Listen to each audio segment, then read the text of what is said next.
want a hug.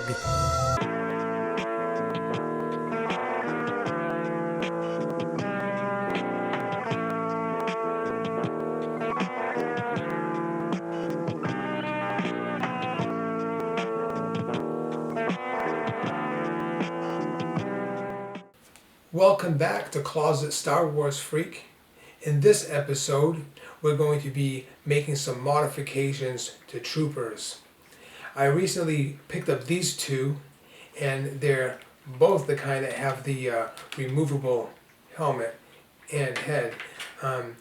Though I do like the head sculpt and the face sculpt on both of these characters, I did want to use one of my favorite background characters for a sort of character in stormtrooper disguise.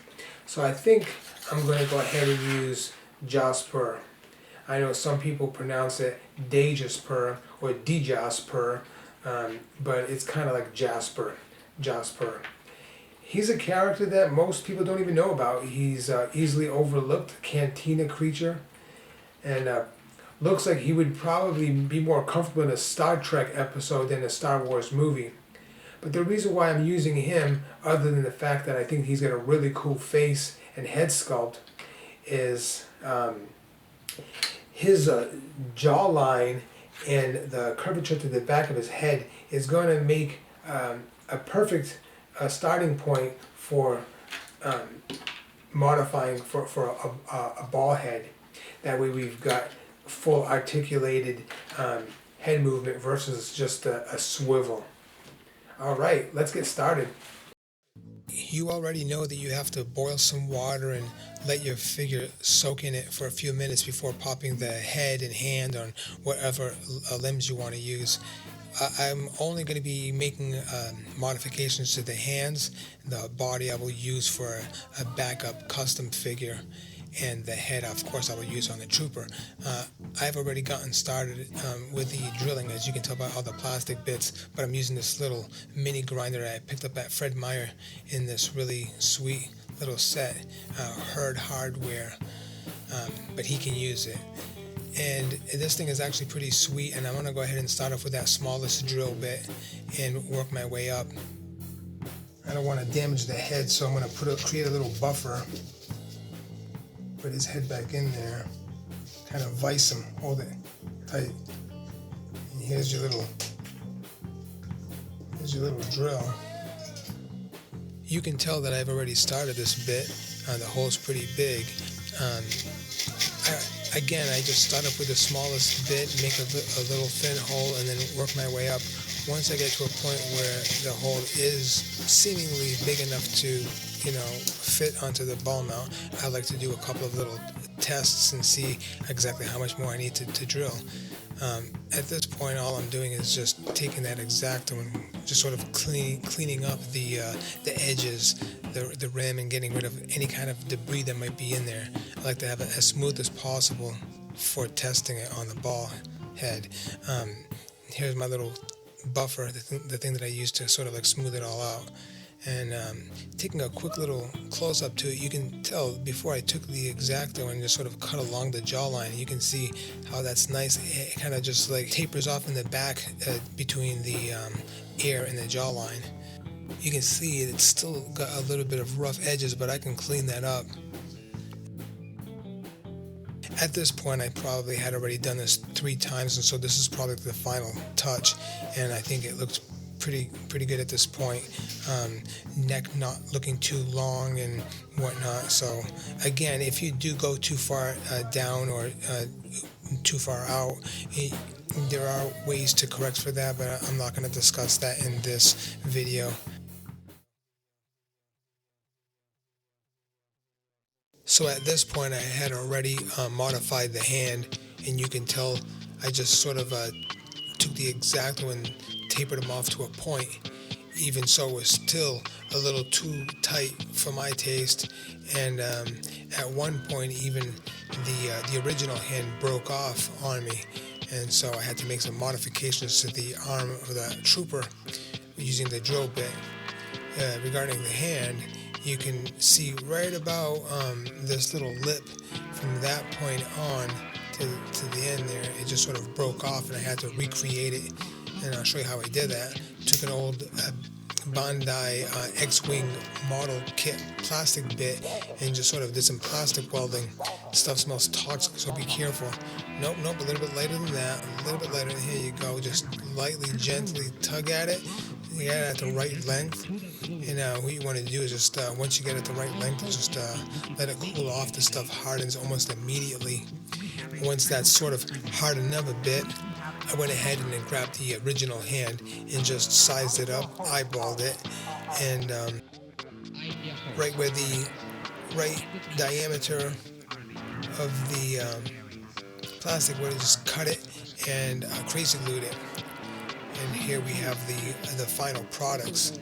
Here's the original unbroken hand, and let's compare it to the broken restored hand, and you can kind of see that it's pretty spot on. We're going to be testing it out in a minute here, and here are the customized Djas Puhr hands. Kind of gave them the old Stormtrooper paint job, kind of matched them up. Let's do a little side by side of the original and custom.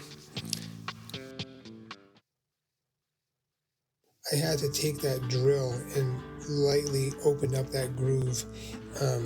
It was a little bit too tight for my taste, and I didn't want to risk breaking any of these other ones.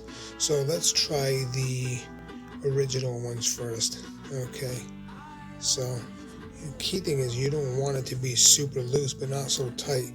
You're not going to fall out. And yeah, moves really easily. Here's the modified one. Let's see what happens. I'm going to go super slow because it's fragile, and I want to go really slow. There you go, it's in there. This one's definitely a little bit tighter. You'll just be very careful with that one. And when you turn it, I gotta sort of just kind of twist it gently. Yeah, I don't want it to break, and that's actually holding up. That crazy glue is pretty solid now. It's almost plasticky.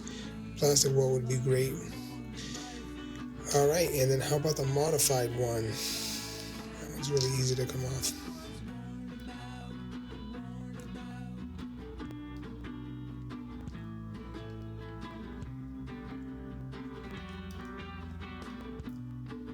That looks cool.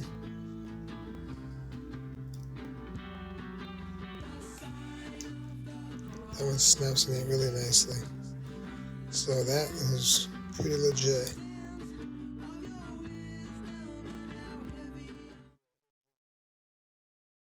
Sort of out on the scene and just sort of like carrying his helmet with him. He's got these hands on. Well, actually, he'll always keep those hands on. And when you want to pretend that he's out on mission, just sort of, there he is. Now it's Djas Puhr with his helmet on. And then when you want to do the Stormtrooper for a different scene, you just remove that set, and replace it with, cool. There we go. Now we've got this totally versatile figure. It's a 2-for-1.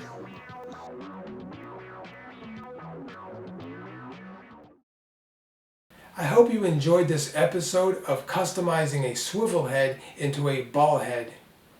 Since our subject was Djas Puhr the Sakian, I wanted to show you other customs I've made using this character. From left to right, it's Djas Puhr in Desert Poncho. Next we have the Sakian Spy, followed by Djas Puhr in Space Traveler outfit, and finally Djas Puhr in Stormtrooper disguise. Please like and share this with anyone who does like customizing figs. This is a new channel and my fellowship, my followship is very low. And once again, thank you and see you next time. These